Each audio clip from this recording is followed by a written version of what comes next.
Area பிரிச்சாச்சு. கமலுக்காக விட்டு கொடுத்த திமுக, காங்கிரசுக்கு அதேதான். லீக்கான திமுக லிஸ்ட். 2026ஆம் ஆண்டு நடைபெறவுள்ள தமிழக சட்டசபை தேர்தலை முன்னிட்டு அரசியல் களத்தில் மீண்டும் கூட்டணி பேச்சுவார்த்தைகள் சூடுபிடிக்க தொடங்கியுள்ளன. அந்த வகையில் திமுக தலைமையிலான கூட்டணியில் கட்சிகளுக்கு எத்தனை தொகுதிகள் ஒதுக்கப்படும் என்ற தகவல் அரசியல் வட்டாரங்களில் பரபரப்பை ஏற்படுத்தியுள்ளது.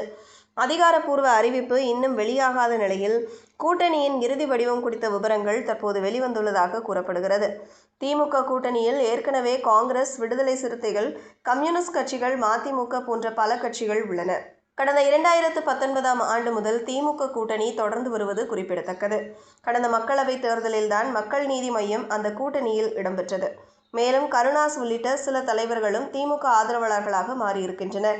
இந்த நிலையில் திமுகவின் தொகுதி பங்கீடு குறித்த முதற்கட்ட பட்டியல் திமுக தலைவரும் தமிழ்நாடு முதலமைச்சருமான ஸ்டாலினின்